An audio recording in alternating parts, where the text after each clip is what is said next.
कि बात यह है कि इन दी एंड तो मुज़ाकरात ही होने।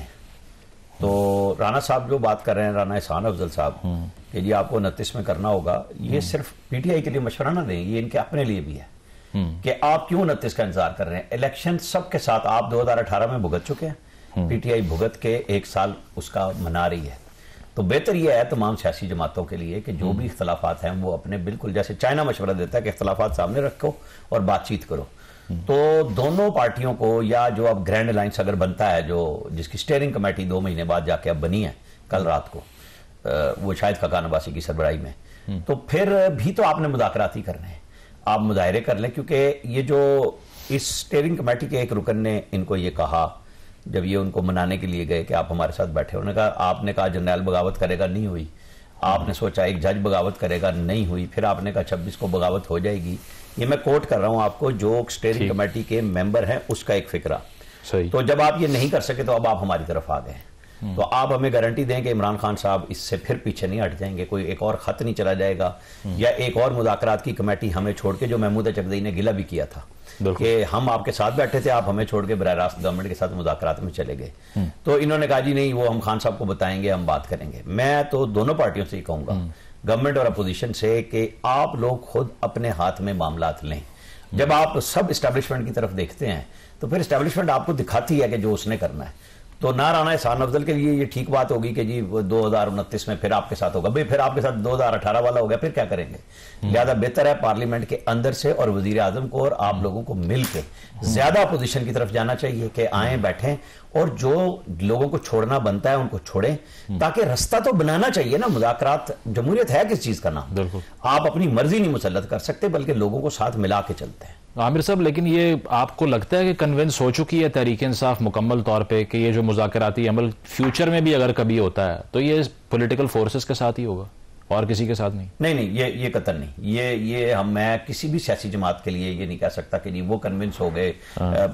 खुद PMLN बोर्ड को इज्जत 2 पे खड़ी थी, ठीक है। उसके बाद मोहतरमा बेनज़ीर भुट्टो और मरहूमा ने और नवाज शरीफ ने एक मिसाके जमहूरियत किया, और उसके बाद सबसे पहले मोहतरमा बेनज़ीर भुट्टो ने दुबई पैलेस में मुलाकात की जनरल मुशर्रफ से। जाहिर है कि उसके अंदर अमेरिकन और ब्रिटिश डिप्लोमेट्स की आशीर्वाद शामिल थी। फिर नवाज शरीफ साहब ने भी किए। मतलब इशू ये है कि सब ने अपने अपने दावों के बरक्स काम तो किए हैं ना, चाहे उसकी वजह कोई भी हो। तो मैं तो ये कहूंगा कि जी आप बैठे और इस्टेब्लिशमेंट को साथ, जिस तरह जुनैद अकबर साहब जो बड़े इस्टेब्लिशमेंट के खिलाफ बोलते हैं, उन्होंने भी क्या कहा कि मुज़ाकरात तो करने हैं। 2 साल की ऑफर कोई शहबाज शरीफ ने तो नहीं की ना उनको।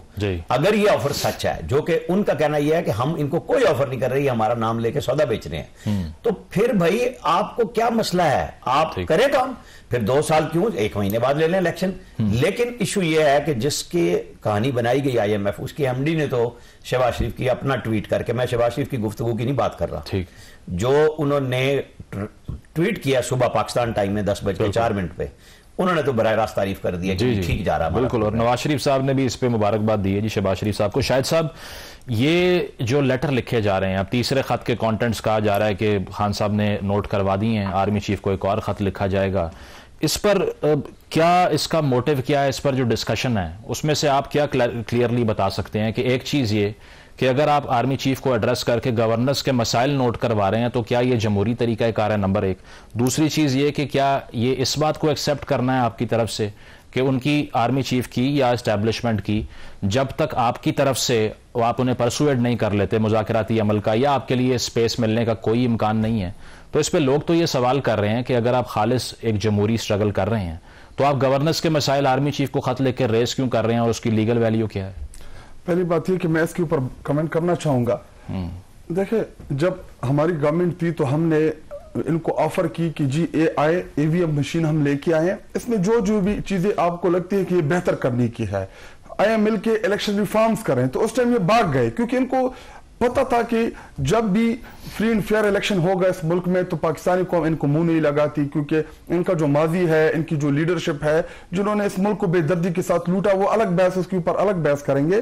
और रही बात पार्लियामेंट की तौकीर की या बेतौकीरी की, ये बड़ा पार्लियामेंट खेल रहे हैं आजकल। हालांकि इनको पता है पार्लियामेंट तब बेतौकीर होता है कि जब फॉर्म 47 के जरिए लोगों को ला के उसके अंदर बिठा देते हैं। पार्लियामेंट तब बेतौकीर होता है कि जब अनइलेक्टेड लोग, जिनको पाकिस्तानी कौम ने वोट नहीं दिया, पार्लियामेंट तब बेतौकीर होता है कि जब आपके पास अवामी हिमायत ना हो।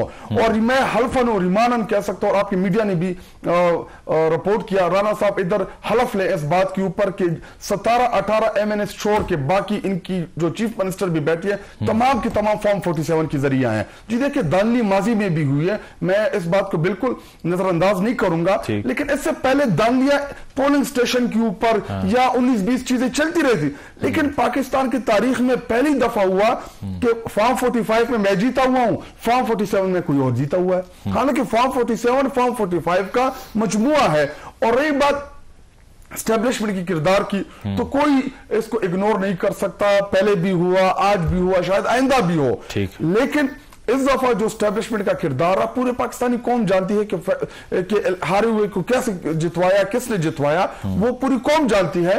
और रही बात इमरान खान साहब की खतूत की, तो देखिए, हम नहीं चाहते कि फौज और अवाम के दरमियान खलीज इतनी बढ़ जाए कि कल को इमरान खान साहब प्राइम मिनिस्टर बने और ये खलीज हम कवर ना कर सके, क्योंकि एक मजबूत फौज ये इस मुल्क की जरूरत है। जो हमारे हालात है या जोग्राफी पोजीशन है, तो हम चाहते हैं कि इस मुल्क की फौज मजबूत रहे।